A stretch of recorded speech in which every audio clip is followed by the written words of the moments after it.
दिखाई दे रहा है ना पूरा। देखो इलेक्ट्रिक फील्ड तो पूरा हो गया था। अब आपका अगला है गॉस लॉ।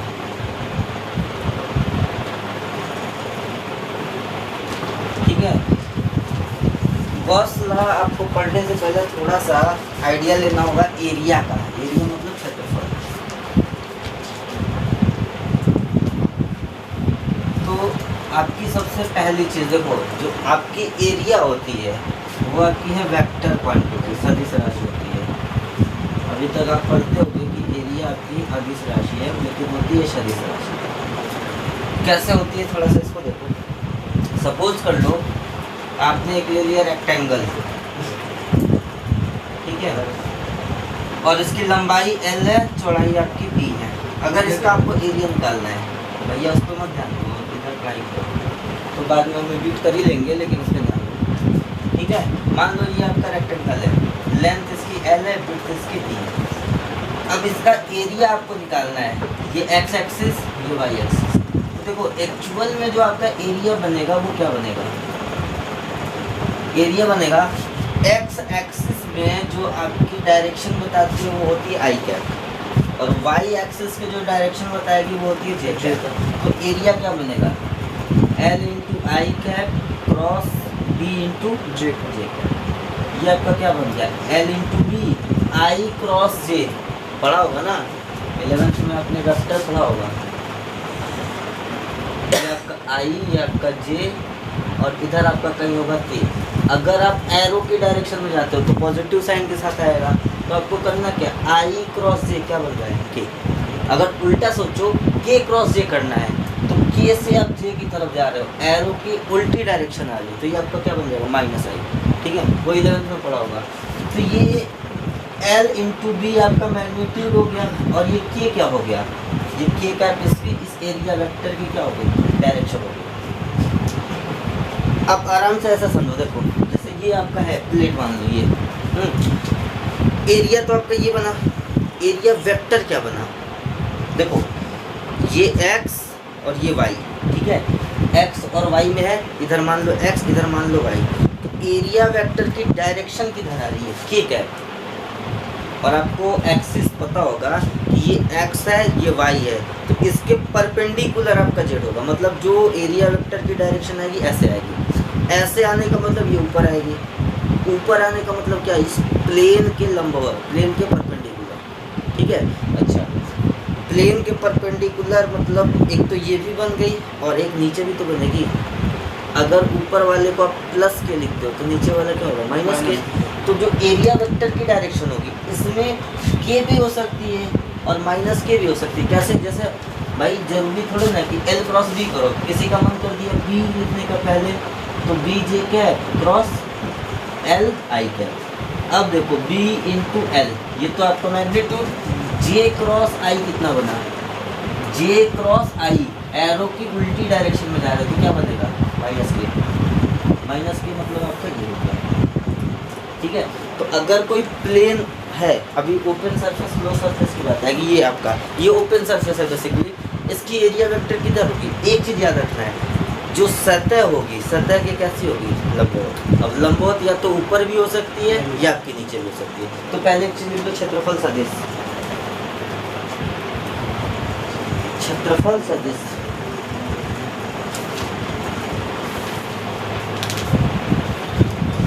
क्षेत्रफल एक सदिश राशि है, क्षेत्रफल एक सदिश राशि है।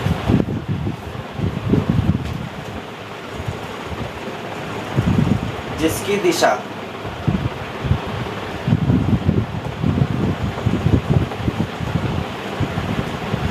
सतह के लंबवत होती है, जिसकी दिशा सतह के लंबवत होती है। ठीक है, ये आपका फिक्स है कि जो एरिया वेक्टर की डायरेक्शन बनेगी वो परपेंडिकुलर पूरा प्लेन बनेगी, इसको याद रखना। एक मिनट सर, आराम से, ये बनाना हो तो बना लो आराम से।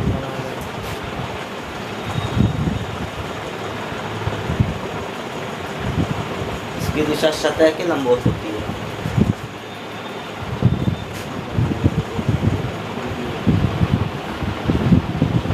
इसको थोड़ा थोड़ा फील करके पढ़ना तभी आएगा, नहीं तो फिर आता होता है नहीं फ्लक्स क्या होती है, तो फील करना पड़ेगा।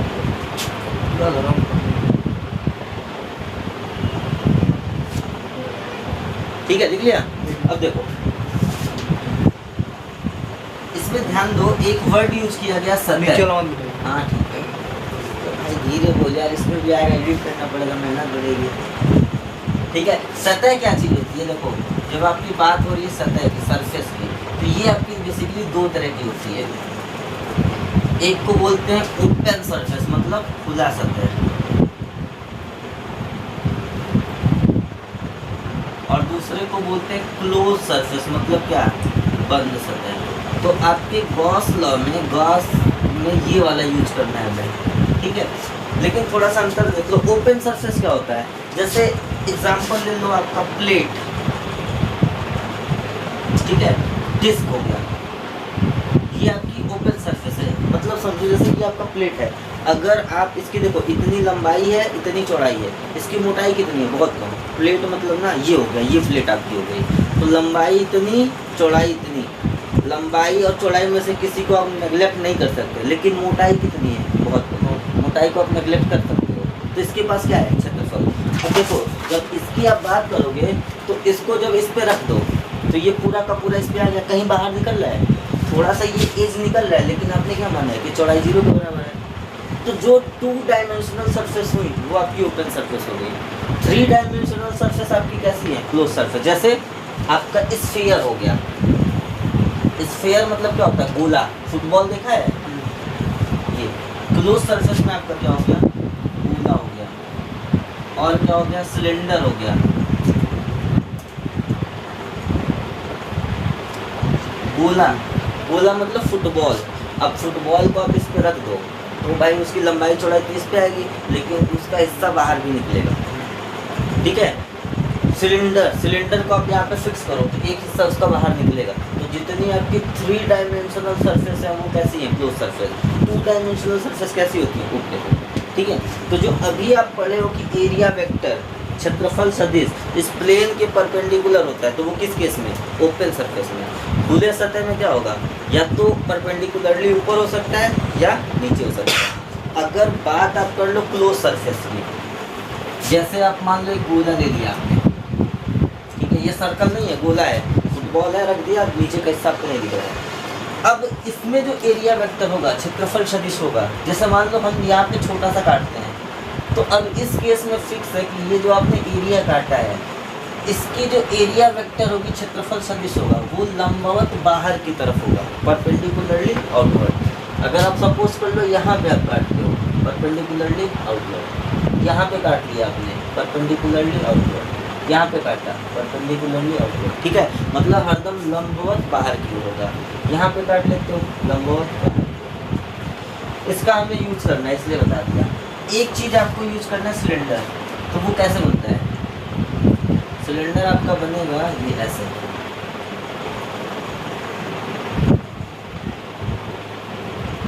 ठीक है। अब आपके सिलेंडर में देखो होते हैं 3 सरफेस, जैसे ये सपोज कर लो आपका है सिलेंडर, तो ये पूरा का पूरा हिस्सा ये घुमा हुआ है पूरा, इसे बोलेंगे कर्व सरफेस, ठीक है, घुमावदार सतह। और ये ऊपर का हिस्सा कैसा है? फ्लैट, तो इसे क्या बोलेंगे? Flat surface. ये क्या हो गया आपका? Flat surface. तो इस सिलेंडर में 3 सरफेस आपके बनते हैं, ये curve surface, flat surface,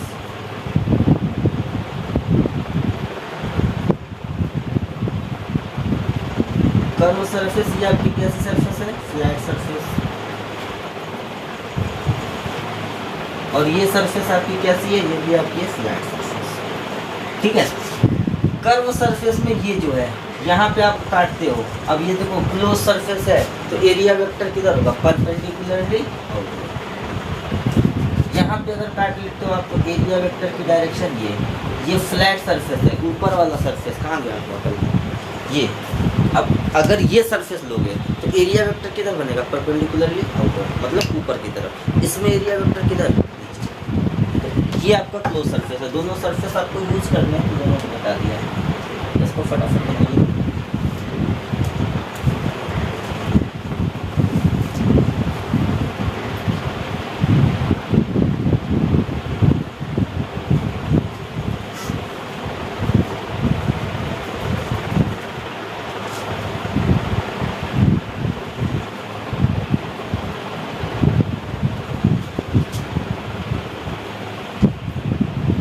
exposure lock नहीं किया यार। ठीक है, बना लिया।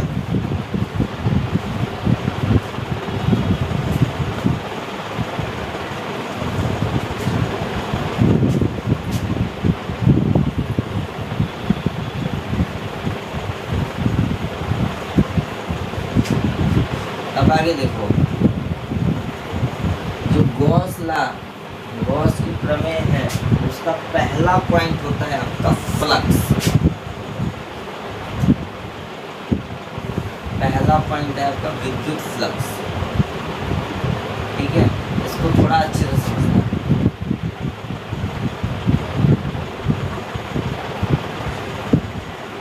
ठीक, देखो बेसिकली होता क्या है, होता ये चीज़ है ना कि जो आप पढ़ते हो, अभी आप स्टार्टिंग में पढ़ रहे हो विद्युत क्षेत्र, ठीक है, फिर इसको पढ़ते रहोगे, फिर जब ये खत्म होगा तो आप पढ़ोगे चुंबकीय क्षेत्र। तो जो एक्चुअल में आपकी फिजिक्स स्टार्ट होती है, वो स्टार्ट होती है विद्युत क्षेत्र और चुंबकीय क्षेत्र को मिला के। लास्ट में आप एक बल पढ़ोगे, उसे बोलते हैं लॉरेंज बल। ठीक है, लॉरेंज फोर्स आप पढ़ोगे लास्ट में। ये इसमें क्या होता है, ये combination of electric field and magnetic field, विद्युत क्षेत्र और चुंबकीय क्षेत्र को मिला के बनता है। ठीक, लेकिन अभी क्या है, इसको आप बहुत कम पढ़ोगे, एक आध घंटे में खत्म हो जाएगा। ठीक है, आपके 12th के सिलेबस में क्या है, जो इसका एक पार्ट है विद्युत क्षेत्र, वो पढ़ लो अलग से, चुंबकीय क्षेत्र अलग से पढ़ लो। ठीक है, लेकिन रियल में इलेक्ट्रिक फील्ड एग्जिस्ट नहीं करती, मैग्नेटिक फील्ड और इलेक्ट्रिक फील्ड साथ साथ एग्जिस्ट करते हैं। तो अब एक बार बताओ, करंट जो आपकी है, धारा, विद्युत धारा है, वो आपकी क्या है, विद्युत चुंबकीय तरंग है, पढ़ा होगा। ठीक है, क्या है आपकी विद्युत चुंबकीय तरंग। विद्युत चुंबकीय तरंग होने का मतलब क्या, इसमें विद्युत क्षेत्र भी है। ठीक है, चुंबकीय तरंग होने का मतलब इसमें क्या, चुंबकीय क्षेत्र भी है। ठीक है, विद्युत क्षेत्र भी है, चुंबकीय क्षेत्र भी है। अब बताओ, विद्युत धारा आपकी ऊर्जा है कि नहीं, ऊर्जा है, शुरू में पता लग जाएगा आपको। ठीक है, विद्युत धारा, करंट के पास एनर्जी होती है, करंट के पास एनर्जी है, मतलब इलेक्ट्रोमैग्नेटिक वेव के पास एनर्जी है। आपने स्टार्टिंग में पढ़ा होगा, वेव क्या करती है, एनर्जी को कैरी करती है, यानी इन वेव के पास भी एनर्जी है। अगर इस पूरी वेव के पास एनर्जी है, मतलब चुंबकीय क्षेत्र के पास भी कुछ ऊर्जा है, चुंबकीय क्षेत्र के पास ऊर्जा है, और साथ ही साथ आपका किसके पास ऊर्जा है, विद्युत क्षेत्र के पास भी। मतलब जो विद्युत क्षेत्र है उसके पास क्या होती है, कुछ एनर्जी होती है। ठीक है, तो ये फ्लक्स क्या होता है, बेसिकली उन एनर्जी की काउंटिंग होती है, उसे हम फ्लक्स बोलते हैं।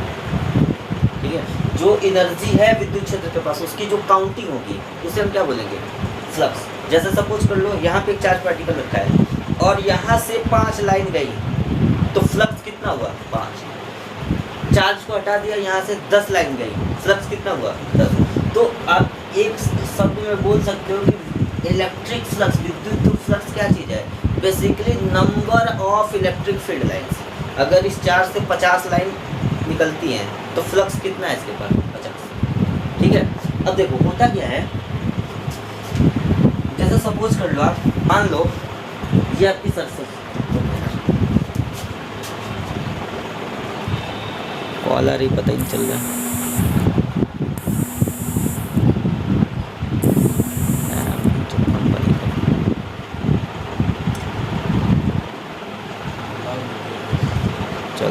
ठीक है, अब देखो क्या है, जैसे सपोज कर लो आप, ये आपका ये एक सरफेस है, एरिया है।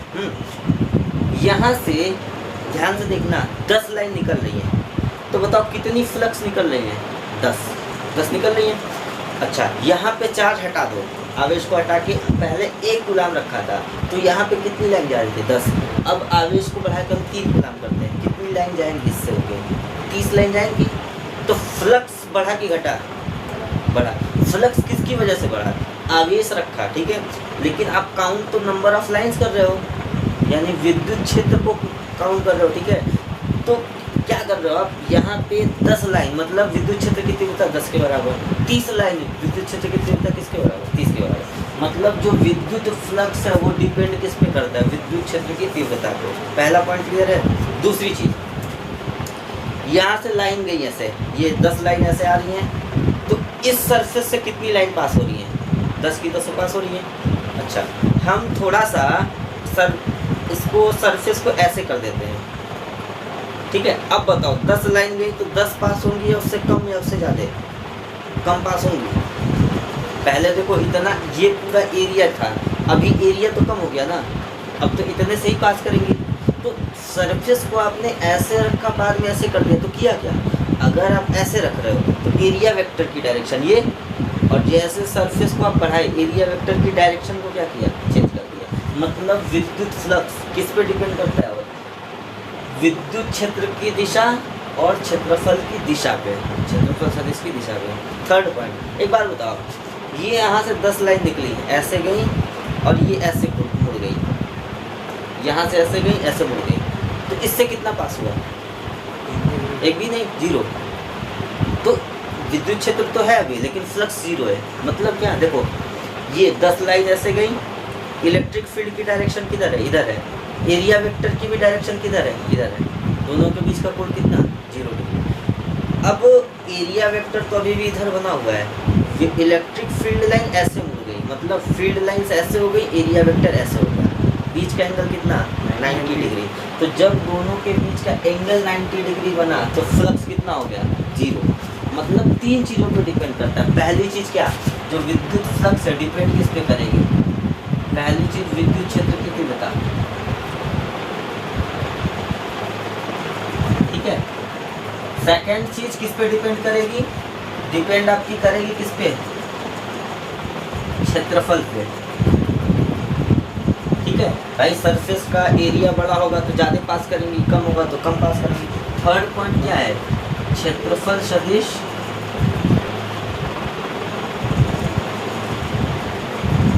और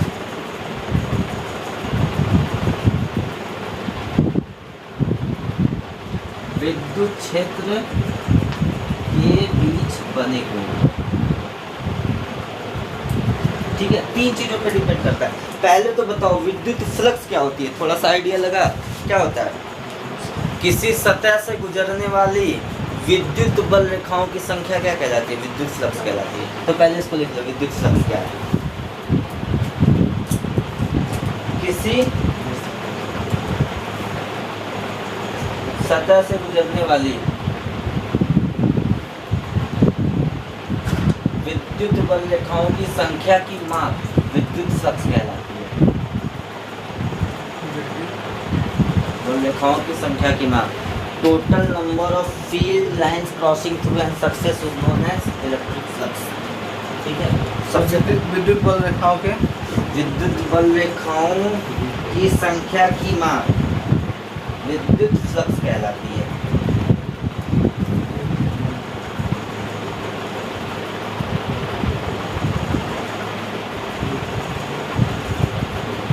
ठीक है। अब देखो विद्युत फ्लक्स किन किन चीजों पे निर्भर कर रहा है? तो इन 3 चीजों पे निर्भर कर रहा है। इसको लिख लो। कैसे निर्भर कर रहा है, क्या फॉर्मूला बनेगा वो भी देखेंगे।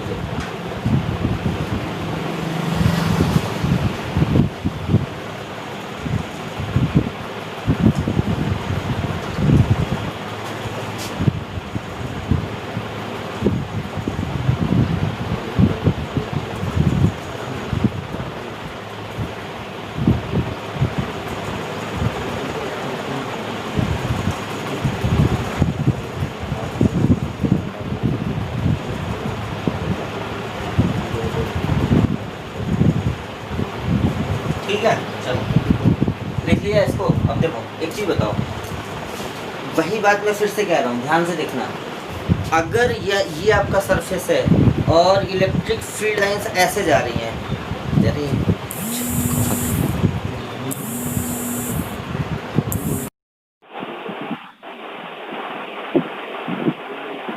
यार एक्सपोजर लॉक, ये आपका सरफेस है, ध्यान से देखो, और हमारी 10 लाइन्स यहाँ से निकल रही हैं। तो आपको बस इतना बताना है कि इसके क्षेत्रफल सदिश और विद्युत क्षेत्र की दिशा के बीच कितना कोण बन रहा है। ये ऐसे रखा हुआ है, लाइन्स ऐसे जा रही है, जीरो बन रहा है भाई। जीरो।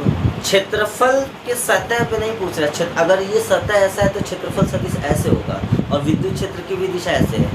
अगर बीच का कोण जीरो बन रहा है तो फ्लक्स अधिकतम होगा। बात समझ में आ रही है? अगर क्षेत्रफल सदिश और विद्युत क्षेत्र के बीच कोण 0 डिग्री का बन रहा है तो फ्लक्स अधिकतम होगा। अच्छा, अब लाइंस ये आपका सतह है और इलेक्ट्रिक फील्ड लाइंस ऐसे जा रही है। अब बताइए कोण कितना बन रहा है? 90 बन रहा है। और 90 बन रहा है तो फिर फ्लक्स की वैल्यू कितनी आ रही है? जीरो। जीरो। ठीक है, न्यूनतम नहीं, माइनस में भी जाएगा, अभी बताएंगे। अब बताओ हमें कौन सा फॉर्मूला यूज करना चाहिए? क्रॉस यूज करना चाहिए कि डॉट यूज करना चाहिए? आपको एक चीज पता है कि अगर दोनों के बीच का कोण 0 डिग्री है तो फ्लक्स मैक्सिमम, कोण 90 अंश है तो फ्लक्स 0। तो अगर कोण की वैल्यू थीटा की वैल्यू हम 0 डिग्री रखते हैं तो साइन तो पूरा 0 हो जाएगा। यदि ये वाला फॉर्मूला हम नहीं रखेंगे तो हमारा फॉर्मूला क्या बनेगा? कॉस। मतलब जो फॉर्मूला आएगा उसमें हम क्या लिखेंगे? कॉस लिखेंगे। ठीक है। फ्लक्स की माप क्या होती है? फाई। किस पे डिपेंड कर रहा है? ई पे डिपेंड कर रहा है। ठीक है। और किस पे डिपेंड कर रहा है? ए पे डिपेंड कर रहा है। अब बताओ साइन होगा कि कॉस होगा?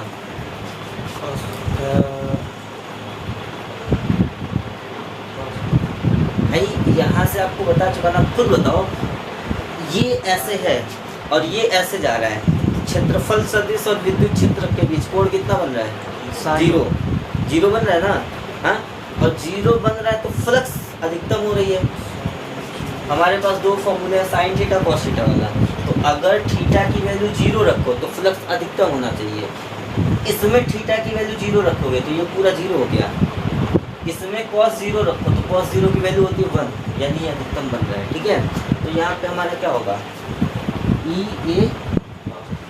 बात समझ में आई? चलो इसको थोड़ा सा हम वेक्टोरियल फॉर्म में लिखते हैं। Phi equal to E dot D A. ठीक है। Integration of E dot D A लिखा जाता है। ये आप दो चीज निकालो, phi equal to E dot D A, और इसको आपको याद रखना है। इस चीज को आपको अच्छे से याद रखना है।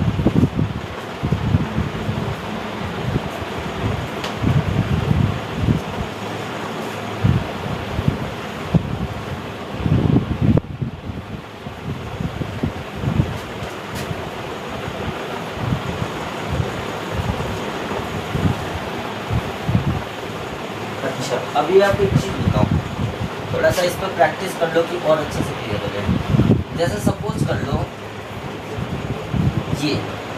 ये हमारे पास एक सरफेस है, क्लोज सरफेस है। क्यूब भी आपका क्लोज सरफेस होता है। घन, ठीक है, क्योंकि घन को रखोगे तो इसके पास लंबाई चौड़ाई ऊंचाई 3 नहीं है। ये आपका घन है। हमारी फील्ड लाइंस ऐसे आ रही हैं और इस सरफेस से ऐसे निकल रही है। ये लाइंस ऐसे आ रही है, इलेक्ट्रिक फील्ड लाइंस। आपको बताना है कि total number of flux passing through this tube कितना हुआ। इस घन से गुजरने वाली कुल फ्लक्स कितनी है? विद्युत बल रेखाएं में फ्लक्स कितनी है? तो देखो फ्लक्स क्या होता है? सबसे पहली चीज विद्युत बल रेखाओं की संख्या होती है सिंपल। तो कितनी संख्या है यहाँ पे? 3। फ्लक्स कितना होना चाहिए? लेकिन फ्लक्स होता है 0। ठीक है, क्यों 0 होता है? ध्यान से देखो, ये आपका है, सपोज कर लो। ठीक है, ये ट्यूब मान लो आप, लाइंस ऐसे जा रही हैं और इधर से बाहर निकल रही हैं। पहले बताओ इसके पास कितने सरफेस हैं? 1 2 3 4 5 6। ये वाला सरफेस है, इसका एरिया वेक्टर किधर जाएगा? ऊपर की तरफ जाएगा, क्योंकि आपको बताया था क्लोज सरफेस में बाहर की तरफ। तो इसका एरिया वेक्टर बाहर बना लेते हैं। इसका एरिया वेक्टर किधर बनेगा? ऊपर। एरिया वेक्टर को n वर्ग से दिखा दिया। इसका एरिया वेक्टर किधर बनेगा? इसका एरिया वेक्टर इस सरफेस का ये बनेगा। इसका एरिया वेक्टर किधर बनेगा? अच्छा, अब इस वाले सरफेस का एरिया वेक्टर इधर बाहर, इसका इधर अंदर। ध्यान से देखो, केवल इसके बारे में सोचो। एरिया वेक्टर किधर है? ऊपर। ये आपका एरिया वेक्टर है। और इलेक्ट्रिक फील्ड लाइंस किधर जा रही हैं, इधर की तरफ जा रही हैं, ये ऐसे जा रही है। बीच का एंगल कितना होगा, ये एरिया वेक्टर, ये इलेक्ट्रिक फील्ड है, बीच का एंगल कितना 90। तो फाई बराबर आप क्या यूज करते हो, ई ए कॉस थीटा। जैसे ही कॉस थीटा की जगह कॉस 90 रखोगे, फ्लक्स कितना हो जाएगा 0। मतलब इस सतह से गुजरने वाली फ्लक्स कितनी होगी 0, नीचे वाली सतह से कितनी होगी 0, क्योंकि अब भाई अब एरिया वेक्टर नीचे और इलेक्ट्रिक फील्ड की डायरेक्शन ये, अभी भी अंदर कितना 90, तो नीचे वाले से भी फ्लक्स कितना 0। थोड़ा सा इसको समझो, ये सरफेस की बात करो, एरिया वेक्टर इधर और इलेक्ट्रिक फील्ड लाइंस किधर जा रही है इधर, एक लाइन ये वाली और दूसरी लाइन ये वाली, बीच का एंगल कितना 90। तो यानी बाहर वाली सरफेस से भी 0 और अंदर वाली सरफेस से भी 0। अच्छा, इस सरफेस के लिए एरिया वेक्टर किधर है इधर, और इलेक्ट्रिक फील्ड किधर की तरफ है इधर की तरफ, बीच का एंगल कितना 180 डिग्री। मतलब इस सरफेस से जो फ्लक्स जाएंगे वो कितनी जाएंगी, ई ए कॉस ऑफ 180 डिग्री जाएंगी। हाँ, फ्लक्स कितना हो जाएगा, कॉस 180 होता है -1, तो ये हो जाएगा माइनस ये। इस सरफेस से जो फ्लक्स जाएंगी वो कितनी होगी, ई ए, एरिया वेक्टर भी उधर, इलेक्ट्रिक फील्ड वेक्टर भी उधर, एंगल कितना 0 डिग्री, तो कॉस 0 लिखोगे तो सीधे 1 हो जाएगा। कुल फ्लक्स कितना हुआ, इधर से आपको मिला -EA, इधर से आपको मिला +EA, तो फ्लक्स कितना हुआ 0। समझ में आया। अच्छा, पहली चीज़। दूसरी चीज़ देखो,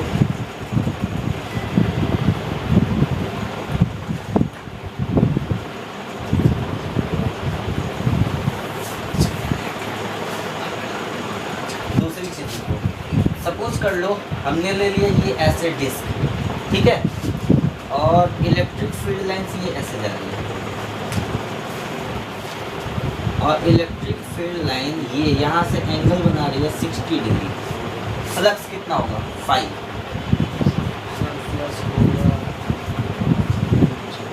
सोच लो थोड़ा सा, 1 मिनट सोचो।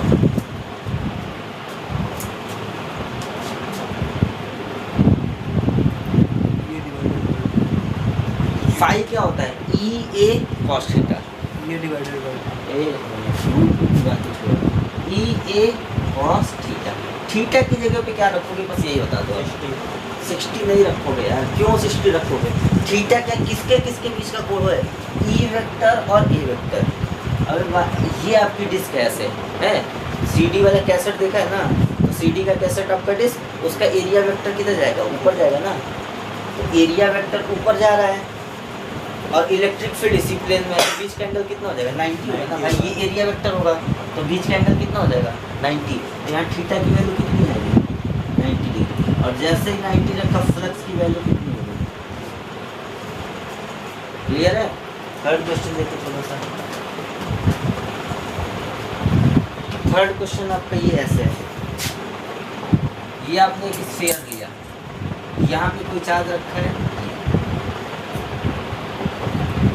फ्लक्स बताइए कितना होगा, यहाँ पे आपको बताना है।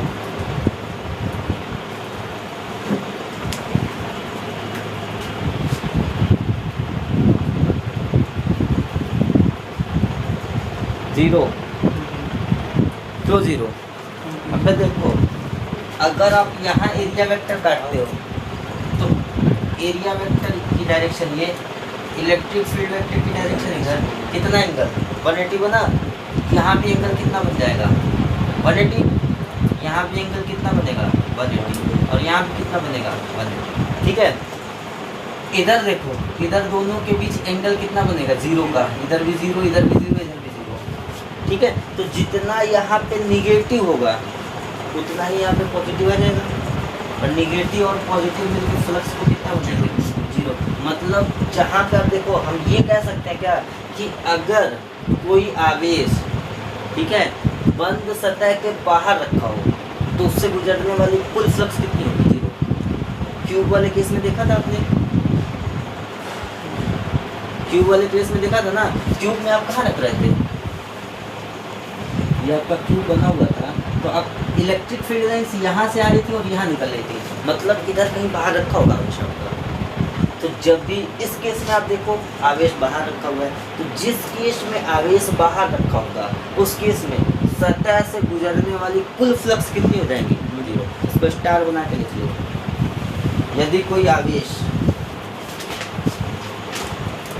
सब क्वेश्चन में काम आएगा तो ध्यान से करना। यदि कोई आवेश किसी सतह के या बंद सतह के, यदि कोई आवेश किसी बंद सतह के बाहर रखा हो तो आवेश के कारण सतह से गुजरने वाली कुल विद्युत फ्लक्स सदैव शून्य होगी। कुल विद्युत फ्लक्स सदैव शून्य होगी।